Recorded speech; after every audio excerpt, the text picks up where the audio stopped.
Today we're going to be making this beautiful folding storage tote.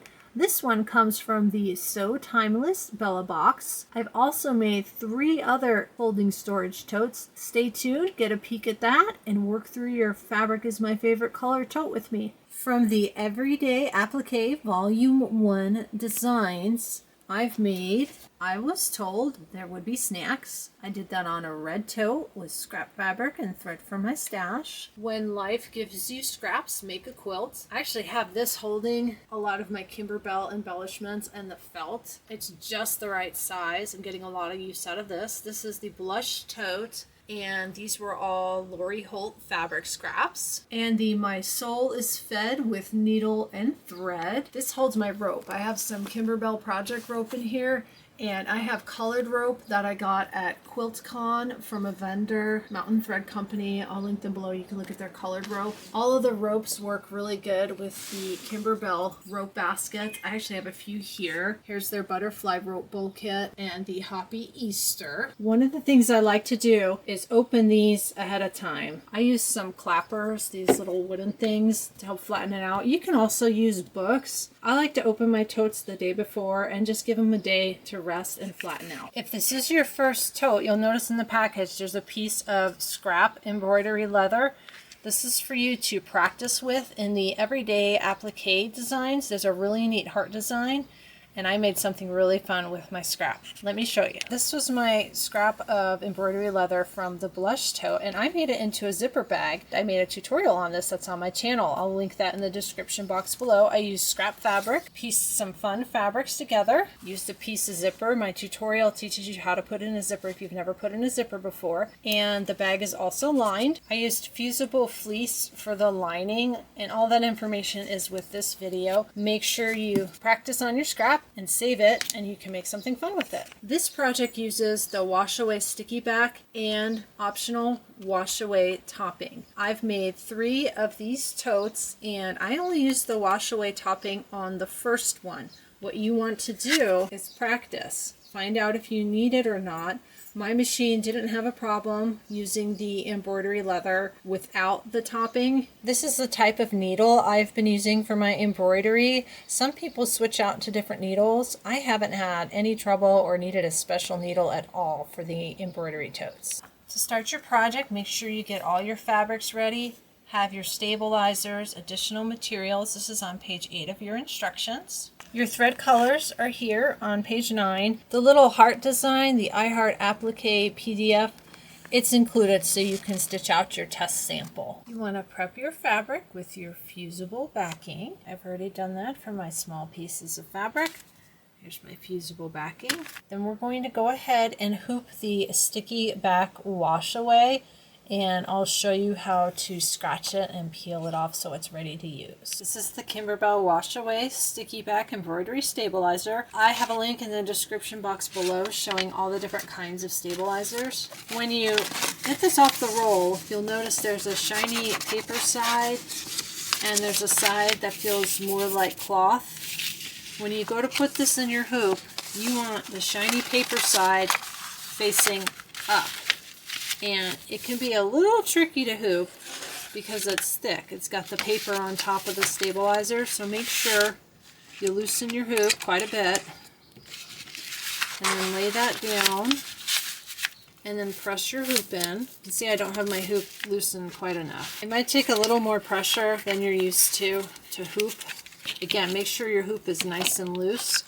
Then you want to hand tighten and then tighten with your screwdriver. Once you've got your hoop tightened, you want to grab a pair of scissors, not your good fabric scissors, or a seam ripper, something to score this.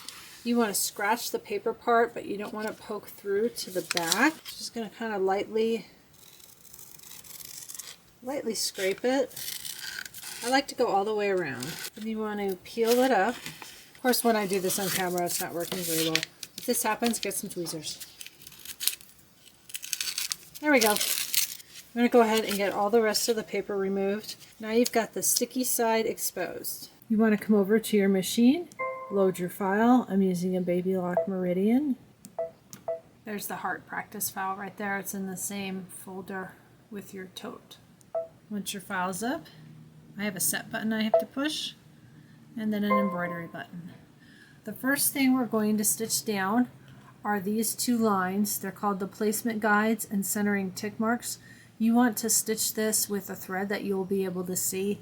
I have a yellowy beige thread. That'll be fine for me.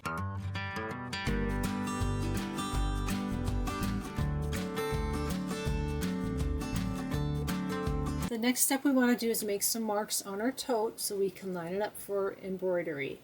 I have mine textured side up, which is what it does say in the instructions. However, if you want the smooth side out, you can embroider on the smooth side. It does not matter. I'm going to fold this so I can get this part in view for the camera.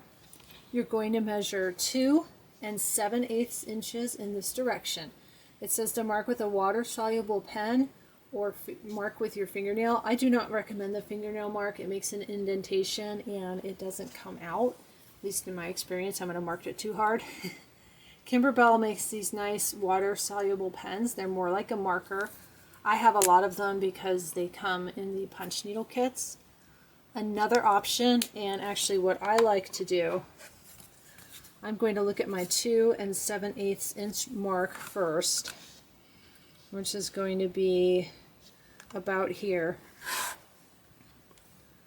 I've got a small piece of the paper tape, and I'm going to stick the paper tape down, and then I'll write on the paper tape and then take the paper tape off. This ruler is an itty bitty 1/8 square Creative Grids ruler. It is very handy. I bought it for a special quilting project and I ended up using it all the time. I'm measuring this way. I'm actually standing kind of over here, so this would be the top, but I need to measure it this way. So I'm looking for my 2 7/8 inch, and then it's got lines going down so I can make sure that I'm straight at 2 7/8 inch. That looks good. And I have my tape down. I'll go ahead and make my mark.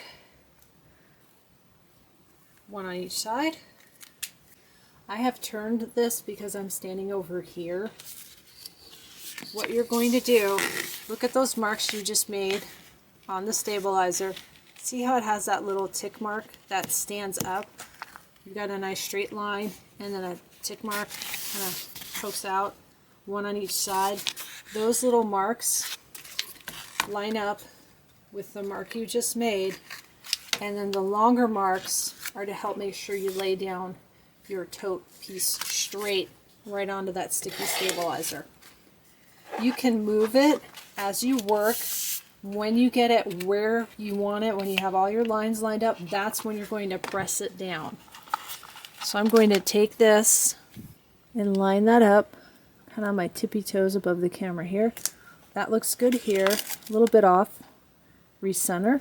That looks good. I can see my line here. My line there. Looks like I'm just a little bit off. You can fuss with it as much as you want. That looks good. I'm happy with it here. I want to go ahead and press it. Make sure it's down there. Nice and secure. I'm going to go ahead and take these up, and then we want to add more of the paper tape to hold it in place.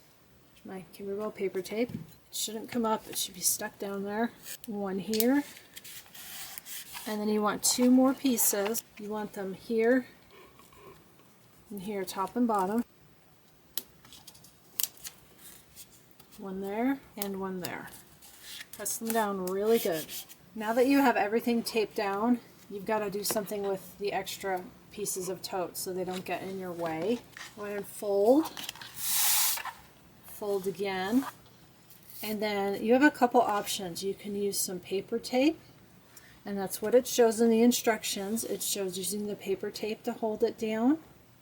You can use Wonder Clips. If you do, I would pad it with a little piece of scrap batting or fabric because it'll make an indentation in this embroidery leather product, and you don't want that. I'm going to go ahead and use the paper tape. I tore off a couple of pieces.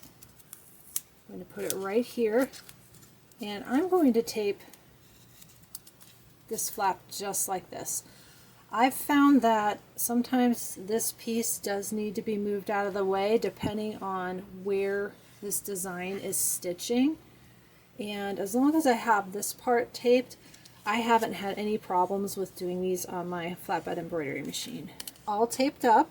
Let's go to the next step. The next step here is to use the wash away topping over the entire area where you're going to stitch. I talked about that a little earlier. I'll show you that product again. This is what it looks like, wash away topping. It's very thin. It's almost like plastic wrap. I am not going to use this. I've done a couple of these totes and my machine does fine without needing this.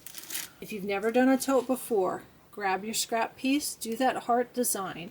You can start by trying without the wash away, and if for any reason your machine is sticking to this or is pulling or doing anything weird, you want to make sure to put down this wash away stabilizer topping. We're right here on number 13. There's a color change. It has you using what they're calling magic mint.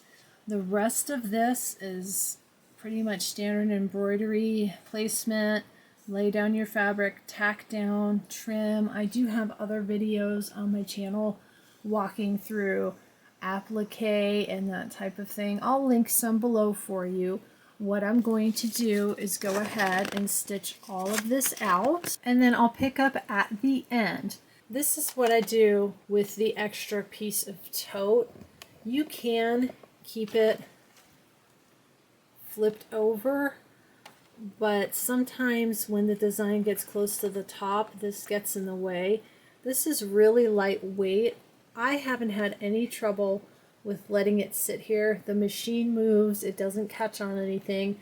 Keep an eye on it. This is not a project that I would start and then get up and walk away.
All the embroidery is done. You want to go ahead and take off any of your paper tape. That's good enough. The stuff that's stuck to the sticky is really going to be stuck to the sticky. Let me get this last piece here. Then we want to get our project out of the hoop. I've already loosened mine with the screwdriver. If you had any of the wash away topping, after you peeled off your tape, you could peel off most of it, get a lot of it off. I didn't use that. So I've got my tape off, I'm out of the hoop. We're going to flip it to the back side, and it says to cut away the excess stabilizer near the design. Go ahead and peel it and then cut away any of the extra. I've got it cut away. There's very little left. This is a wash away. You can go run it under water and rub it like this and it'll dissolve and wash away. Same with if you've got the wash away on the front. Run it under water and gently rub it, it'll come off. Since I'm filming and there's not all that much here, I'm going to leave it. I've left this in the totes before. It's fine. If it happens to get wet after it's made, it'll wash away. What we're going to do now is fold it over and we're going to top stitch. I like to fold it down. You want to watch for any stray pieces of thread. If you've got thread sticking out, make sure to get rid of that. You don't have to trim anything because you are going to stitch it down. I want to fold it down like that. And I'm going to go put a similar color thread on my machine. While I'm threading my machine, I'm going to take one of my clappers, my paper tape dispenser, and just set that there. It's going to help press that seam down a little bit. I like to start at the bottom. I'll go all the way around and then come back. That way any overlapping stitches are right here on the bottom. I use the 1/4 inch foot without a guide. Let me get in there real close. And I put the edge of the tote kind of at the halfway point on that prong on that presser foot, and I slow my machine down. It has a speed control just in case my foot goes all the way to the floor. I don't want it to accidentally go too fast. Take your time, go all the way around. You do have to fuss a little bit, get this up and out of the way, and as you turn, this part's going to face you. That's how I have my stitch length set on my machine. This is a Juki TL2020 PE. It's the same thing as the 2010 white machine, it's just a different color. Take your time stitching this, because once you put holes in this product, you will see the holes. Make sure this is pressed nice and flat. If you need to put clips on it, go ahead. Just remember, put a piece of batting or fabric on it to hold that down. Do not pin. You'll put holes in it. I've stitched all the way around. I thought I had the camera on, and when I went to turn it off, it turned on. So I'm sorry, I missed getting that part. I do back tack at the end. There's a little tiny thread I need to cut. But that's what that stitch length looks like. You could probably make it a little longer. It is kind of tight. Look for any loose threads, anything you think you need to cut off, any fuzzies from your fabric applique. Get all that taken care of, and then we'll assemble our tote. If you use the wash away topping, you can wait for everything to dry. I didn't do that. I'm ready to assemble my tote. Here's the side we embroidered on. I'm going to take that, put that face down, just like this. You want to go ahead and fold the handle flap closest to you. I'm standing over here, in toward the center. You want to pull the left and right flaps closest to you toward the center and overlap, aligning the slots. I like to pull this one up first. This is the back side, the non-embroidered side. Then I'm going to pull the front side. So when it's together, this is nice and wrapped toward the back. Okay, so let's do that again. Here's your embroidery. Face down, flap in, pull the back side up, pull this flap in, pull the front side up. There we go. I had to wait for the camera to focus. So you have both your sides. Grab your handle. You've got the slots here. We're going to go out the bottom slot. So take your handle. Look for that bottom slot. If it comes apart like this, that's fine. You can start with the back side, pull it through, get the front side back up, and that's the side with your embroidery. Pull it through the bottom slot. So you have your handle coming through the bottom slot. You're going to go back in the top slot, and it just slides in. Now, that gives you the look like this, with the handle being nice and straight. Some people like to do it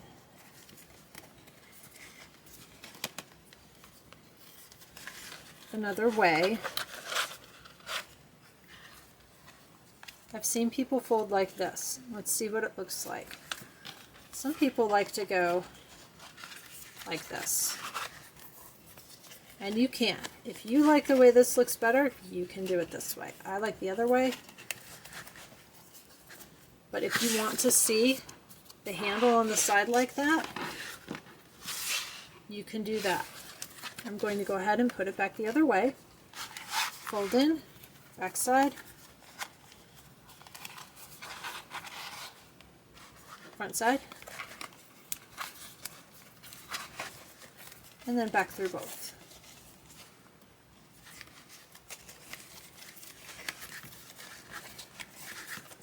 That's what that looks like on the side. You can line it all up. Let's go to the other side. Same thing. Fold your handle in. Back side. Bottom slot. Front side. Bottom slot. And back in through both. And then you can adjust it. So if it doesn't feel like it's lining up at this point, don't worry about it. Just get everything through the slots. There we go. And then you can sort of slide it and fuss with it. I think I've got a little gap there. Just sort of pull it and tuck it. There we go. Get it so it looks nice and it feels nice and secure. And there is your folding storage tote. I'm going to put some fabric in it. Since this is our Bella Box project, let's stuff our tote full of Bella Box stuff. Here's your tote. I have my instructions, the bonus design instructions. I will be making bonus designs, and I'll be making them a little bit different. So make sure you subscribe. You don't want to miss that. They fit really nice inside this tote. I've got the fabric, the little fabric kit, the stuff I haven't unpacked yet or used, the stuff I've used, the materials pack is there. That can all slide in. There's some other fun stuff in this box if you haven't watched my unboxing video. There's an extra paper tape. I haven't needed it yet. The embroidery machine cleaning kit. Now's a good time to clean your machine and change your needle if you haven't done that. There's a really fun collector's pin. It all fits in there. The zip pouch blank. It's in a little bit of packaging with cardboard. Let's see if it fits. Look at that. Everything fits in the tote. How convenient is that? I love it. I hope you've enjoyed making your fabric is my favorite color folding storage tote with me. All the product information is linked below.